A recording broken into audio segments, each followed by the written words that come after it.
Hi, everyone, and welcome to the Summer Learning Series. I want to introduce you to AI in the AI Infused Classroom in this really quick 20-minute introduction to what is AI? How is it going to change our classrooms? Why should we not be afraid of it? And when should we actually be a little bit critical of it? So just hold on for 20 minutes and let's talk all about AI in the classroom. So I'm going to share my screen. And the first thing I want to do is I want to make sure that you understand ChatGPT. So in this quick video, I am going to be using ChatGPT to ask some questions that I might normally have asked like in 1996 or something, but on my own. And I would have had to go find those answers. So let's say that well, for now,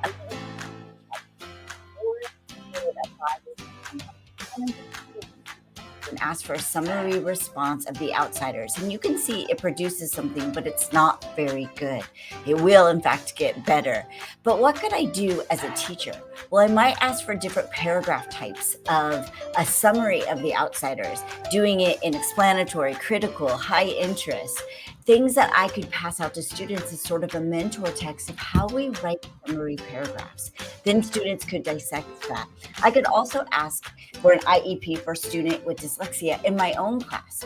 So even though I'm going to get one from a different teacher, here's where I might go in and find out a little bit more about dyslexia and how it would play out in the language arts classroom, the social studies classroom, and it only takes 15 seconds. I might ask for 10 prompts for the outsiders, writing prompts, because I've been using the same one forever. I'm really in love with it. What if there were 10 different ones for students to choose from? I might also ask for a step-by-step summary of the outsiders. Maybe I'm just getting my hands on the book. I'm a new teacher. I want to know what it's about. Maybe I want to refresh. Maybe I want to remember what it was about because I'm changing grades.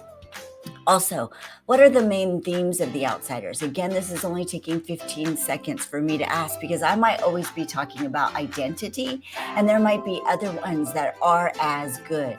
How might I teach equity using The Outsiders? And it's going to give me some ideas, which are rather good. And this is all happening in real time because I have ChatGPT 4 and pay for the Plus version. It comes out really, really quick. I might even ask for what are some of the missing viewpoints in The Outsiders, because if we talk about missing viewpoints, we can get at a new level of understanding with our students. I might also ask for 10 takeaways that students should have after reading this novel. Maybe I think they should take away something, but maybe there is other things we could be covering. So I could go to ChatGPT for that. I could also ask it to creative ways to and I can't see what it says, sorry, creative ways to teach the outsiders. Then I could also ask for digital tools I could use. Now, it's only trained to September 2021, so it's going to say Flipgrid because Flip has now changed its name. It says Prezi, something I may or may not use, but it really does give some decent ideas on things that I could use. So that is ChatGPT, and I wanted you to see what it's like. And that's the kind of things that teachers should be doing with it.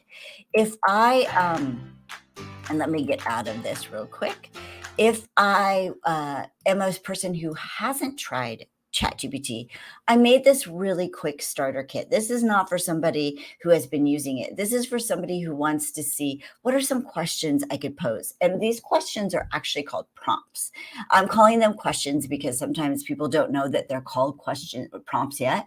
So this is going to get you started with some ideas for asking it things that might be happening in your classroom, much like you saw in that video. So you have that to really, if you want to download that, to get started just playing around with this. Now we need to remember something as we go into our next school year. Kids who come into our classroom, kindergartners, they will graduate high school in 2036. But what ChatGPT version will we be on then? Who knows? Like, think of we used to just have Siri and now we have ChatGPT. Think of what their lives might be like and what we have to get them ready for. But we need to consider that these kids will go into retirement, which means their work life will be somewhere around 2040 to 2085. That's a near century, not a decade, a century different from sort of the classrooms and the work I see happening. And what I mean by that is when I walk by classrooms, I often see people teaching kind of like my teacher taught in 1985, worksheets, word searches, things that are just not appropriate for kids who will grow up in a world of AI. So that's why we want to really understand what this technology is and why it's important to not shut it down in our classrooms or for our own planning. So there are two types of AI. There's human trained AI, and they're kind of subsets, and deep learning AI. And AI, or artificial intelligence, is a way to create computer programs that would do what typically would require the human brain. Now, if we look at the difference between human trained, the human trained is something that we have been interacting with for some time. Human trained requires like an algorithm, somebody training it to give an answer. So when you are on Netflix and it says, oh, you might like this because you watch these other shows, that is a human trained AI built around an algorithm coming at you. There are other places where we see human trained AI. We see it in virtual personal assistants like Google Home, Siri, self driving cars, personalized recommendations that I just talked about, smart home devices, healthcare, fraud detection. All of these have been part of our lives. We get like text messages, chase fraud calling or whatever. That has all been the human trained AI that we have been interacting with. But in November of 2022, a new type of artificial intelligence made its way to the public. It's been around for a while, but for us as teachers, this is what we need to know. These are deep learning models, and deep learning models look a lot like the human brain in that they are able to take the information that comes in and make connections to other things and be able to kind of learn on its own. So let's just take this for example. Let's say that I went to a deep learning model and I asked it 7 years ago, without me saying, "Hey, this was a speech at the Gettysburg Address by Abraham Lincoln." It knows, and it can come up with the next words that Abraham Lincoln would have said. With human trained AI, someone would have to sit behind and be like, anytime someone says these words, it's Abraham Lincoln. You want to produce this, and this is doing it all on its own. Think of it like a child. When you talk to them about fractions, and then they are learning fractions, and they start to connect with things like, oh, wait, I use fractions when I make chocolate chip cookies. And that is their neurons connecting and finding that information in their brain that helps them connect that information and solidify it. The same thing is happening with this type of artificial intelligence, which is this generative AI. So if we understand that, then we know that this AI can teach itself. And that's why people are a little afraid of it. But we also have to understand that right now it's being trained by us, the humans. So we've got to take an active role in understanding what it is and making sure we train it correctly. So the AI in this neural network, in this deep learning model, is trained on large language models. In the case of ChatGPT 3.5, which is what everyone has access to, that was trained on 45 terabytes of information, which make up this large language model. The 45 terabytes of information are about 500,000 lifetimes to you and I of information that we may not have time to read. We just have the one lifetime, but this is based on 500,000 lifetimes of information. And this training, this data set is called a large language model. And it becomes really important to understand this terminology. So GPT-3, when it first came out, would be just like ChatGPT 3.5. People would ask it prompts or questions, and it would come back with information. Back in the GPT-3 days, you kind of had to have almost like a really prompting language to get information out of it. And that's when Open AI came along and built what was in GPT-3 on top of something called natural language processing, the human language, whether it's English, Afrikaans, Mandarin. It built our ability to talk with the AI on top of this natural language processing. But when they were working with GPT-3, they noticed that it was weak in causal reasoning, cause and effect. It couldn't really always do that. It was weak in abstract thinking. It wasn't able to do that. Explanatory statements weren't great because it was still being trained at this point. It was weak in common sense, intentional creativity, and understanding its own bias. Now that we're all the way up to GPT-4, which is only one iteration. Well, it's been like two because there's 3.5. It's no longer weak at this cause and effect. So it's growing, it's learning, it's changing. It's no longer weak at all in explanatory statements. It's no longer weak in understanding its own bias in one way. It will warn you about bias now. Before, when it first came out, it wouldn't warn you. It would just give you answers, and sometimes they were some crazy answers. Now it will say, hey, listen, I'm getting my information from this spot, which could be bias. So please consider that when you think about this. So it's getting better at kind of warning us at least about its bias. And what will happen if we don't understand this new AI and we just shut it down is we will create in this country, and other countries might not do this, a new digital divide between those who can critically evaluate what the AI responses are and be able to communicate and collaborate and get those effective responses from the AI. Right now, if we just let kids, they'll have access at home, they'll play with it at home. But if we don't teach them in school how they can use it to do bigger and better things, then what's going to happen is they're going to be out in the wild, wild west doing whatever they want. When we need to teach them that this can be actually used for some really good things, especially in our writing classrooms, things that like we haven't been able to do before. And the writing classrooms is where people are the most afraid. And I just think that's because they don't understand it. We do have a session on shifting your writing. And this is what happens is people think that, and this little funny skit takes place in a fourth grade classroom. This is what people think will happen if we just let kids on AI. However, there were some essays that I'm very happy with.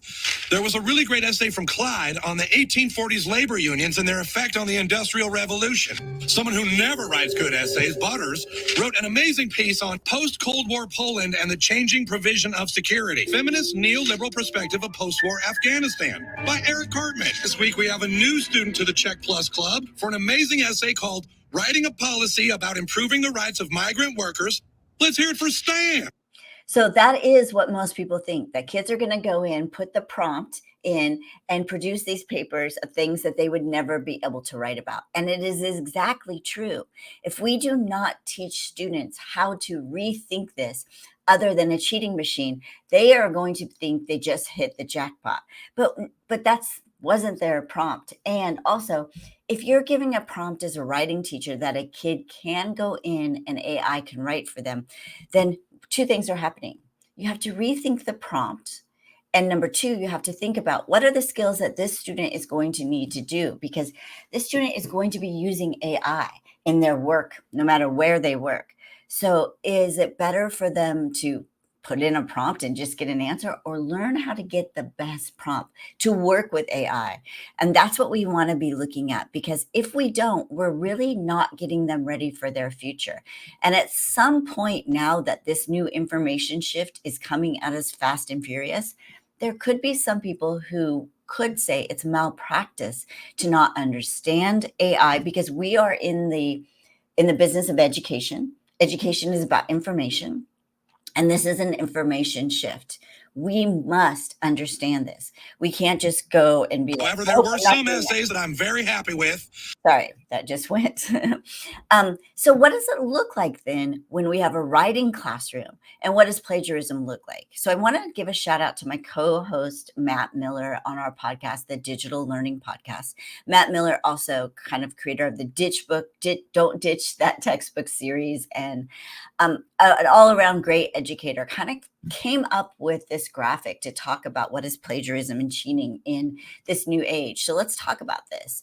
So if we look at the spectrum, um, uh, I'll just read them to you. We have at the top, like, totally using AI and then not using AI at all. So at the bottom, students wrote all assignment content without consulting AI or the internet. Is that plagiarism? No. Is that going to get them ready for their future? Is that something we want? I can say for myself, and this is our own journeys, no, I don't want a student not consulting the internet or AI at this point in our world. Student plugged prompt into AI, copied response, and submitted it to the teacher. That's just what we saw in that last little funny video. I don't want that either. So let's look at what comes in between. Student consulted internet or AI for ideas, then wrote and submitted. Or on the other end of the spectrum, AI created a response. Students read, edited, adjusted, and submitted. Hmm.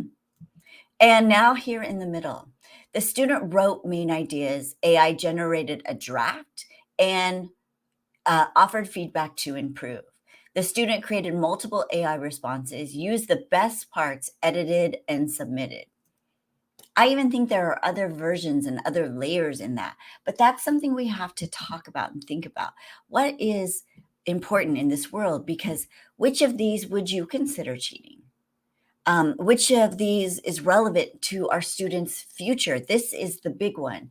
And then which of these would you use in your work life as an adult? And I will say, as a person with a work life as an adult, I use ChatGPT every day, every single day. And I'll bet that Matt even checked some of these for grammar and whatever using AI. He needed them to be short to all fit in these boxes. He probably edited it at some point. I don't know. Maybe he didn't. Doesn't matter. But now that we have this AI, calling something that we use AI to produce uh, being plagiarized is something we need to reconsider, because students, after all, need to learn to become prompt engineers. They need to be able to get that best response out of the AI, along with using their own brain, editing, of course, on their own, putting their ideas in, thinking about things, and think about it as working in symbiosis with AI to produce something that is really far superior than to what they could have done on their own. Students will still learn to write this way. The writing process is not going away. It's just going to look a little bit different. And it's rather exciting, to be honest with you, because I think the education system is going to become more relevant, more creative, more interesting, all of these things that we've always hoped it would become. So students learning to become a prompt engineer is going to be important. Now, we're not going to talk about ChatGPT Plus, that what you just saw. But what we need to understand is there are academic threats to our system with AI, because there are biases that will come up in the information, and sometimes they're just systematic encoded bias, and that can be problematic. And there could be false information. We do see that right now with the AI at ChatGPT 4 is where we are as of the recording of this. There is some false information that comes out. The AI will make stuff up. It makes up links. It actually stopped giving links unless you directly ask for them, because often it made them up, and it started to be trained by people that we don't want this fake information. So as we go forward and we think about what we need to do in our classrooms and what schools need to be thinking about, is that students need to know and understand the AI. So do teachers. Teachers need training on this. Please do not think they're naturally going to know. Students and teachers need to be able, and leadership, quite frankly, need to be able to evaluate and create with AI. And I could do a full day of training just on that. I could do a full day training on all of these aspects. And I have done 2-day trainings on stuff like this. They need to understand AI ethics and how to use and apply the AI. Because if you shut down your classroom, like, nope, no one's using AI, then you're getting students ready for 1985. We need to get them ready for 2085. And AI will be a significant, huge part of their lives. So let's work together to do this correctly. So as you look out and the things that you might use AI to do as a teacher, some fun things are using it to play devil's advocate to something you're learning in a textbook, to act as though it's Julius Caesar and what would it say about the fall of Rome? Expand or explain in step by step what happened with the fall of Rome, so that students can look at that and compare to what the textbook has said. There's all kinds of things in here that give students an opportunity to use AI, why we use it for pedagogical reasons. One of my favorites is to ask it to show me this idea in real life. So we're talking about the quadratic equation. When is that used? How have people used it? Show me pictures where someone has used the quadratic equation to solve a problem and what was produced. Because that's something we haven't done really well in our education system. So this is a great place for us to be able to do that. Now, here are some ways we can shift writing instruction, brainstorming sessions with the AI, collaborative storytelling with the AI. But in our next session, I'm actually going to stop here. We're going to look at how you shift writing, especially in the world of AI. And writing doesn't mean the language arts teacher. Writing means the social studies teacher, the science teachers. Kids are making science reports. They're doing lab reports. Any classroom that involves writing, and that should be every classroom. I know here in California, they ask for writing to happen in every classroom. So this is going to be an important thing for everyone to watch, because writing is going to shift and you want to stay ahead of it. So that will be our next session. So thank you for joining for this kind of intro into what is an AI infused classroom going to look like in this new world. And I hope that you will not be afraid of it, because it's kind of over whether or not we're going to use it. We're going to use it. Students are going to use it. It's just a matter of fact if you're going to be the teacher who's kind of hip to it. I want to say one thing before I stop this session. So I was on a plane and a kid was using AI for something. In fact, I believe it was ChatGPT. They were in front of me, so I was trying to peer through the little thing, because the kid was using ChatGPT and his mom said, "You can't use that." And his mom, who I think, if I have to guess, he was 13. I'm going to guess she was 45. He said to her, "Okay, boomer, what do you want me to write this?" And it was really interesting to me whether or not, there's a lot going on with the writing, and I don't want him to put in a prompt and just get the response no one does. But his response to her of "Okay, boomer," she's a millennial for sure, and that's just kind of how I think that kids are going to think of us if we're not hip to what AI is and how it can be used better in the classroom. I think they'll roll their eyes and say, "Okay, boomer," when we're not even boomers. So think about that as we go forward, and try and find those amazing ways that AI can help you lesson design, which we have a session on that, and the ways in which it can craft a new way of writing in your classroom. So thanks, everyone.